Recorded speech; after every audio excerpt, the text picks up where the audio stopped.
Une fois que j'ai fait mes recettes, je vais aller pouvoir faire mes dépenses. Pour faire mes dépenses, je me munis de ma feuille de sortie.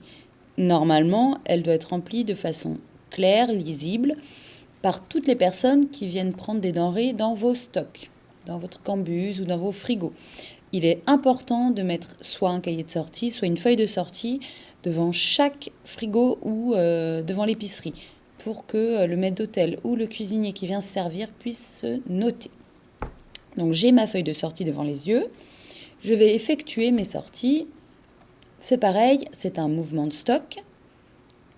Je vais dans dépenses, saisie d'une dépense, tout simplement. Attention, quand vous faites vos dépenses pour l'ordinaire, c'est facile. Le groupement et le 00, groupement ordinaire. Faites attention, quand vous faites vos sessions, ne vous trompez pas, ne dépensez pas des produits qui sont destinés au groupement commandant ou au groupement FRP par exemple sur l'ordinaire. Donc là, je vais faire mes sorties au titre de l'ordinaire. Alors par exemple, j'ai dépensé du pain. Pour mon équipage, je vais sortir mes 200 morceaux de pain de mes stocks parce qu'ils ont été consommés. Il y a eu du saumon fumé au menu. Je vais donc dépenser mon saumon fumé. On a tout passé, c'était jour de fête. Allez hop, 7,3 kg. Vous ne modifiez pas le prix facturé dans vos dépenses. Vous n'avez pas la main là-dessus.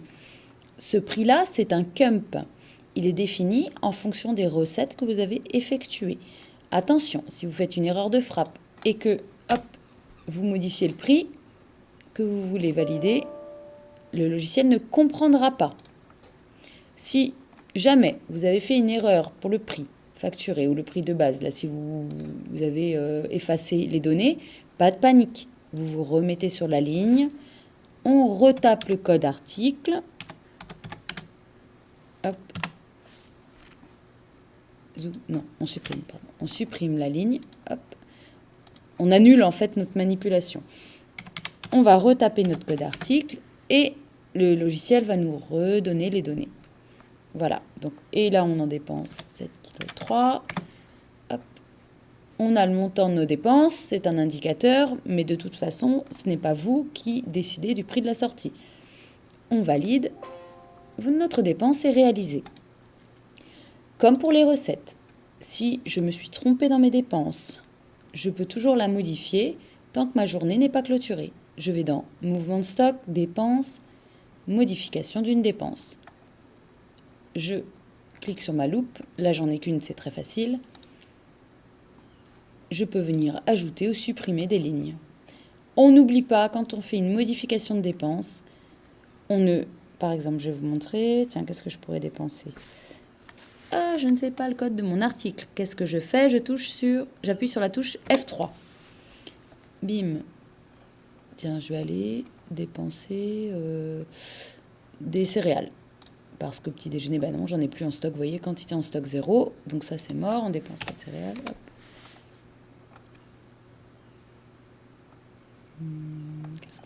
Qu'est-ce qu'on a toujours en stock? Du sel, tiens. Voilà. Je vais aller dépenser du sel. Donc j'ai fait ma modif. Enfin, c'est une modification de dépense. Je dépense un carton que j'ai oublié de sortir tout à l'heure. Bim. Attention, on ne quitte pas en cliquant sur la croix. Sinon, ça ne prend pas en compte notre modification. On valide. Voilà. Comme pour les recettes, je veux aller voir ce que j'ai dépensé comme produit. Je vais dans État comptable, État journalier des dépenses, la date du jour. On peut même travailler sur des dates antérieures. On peut faire des recherches sur des dates antérieures.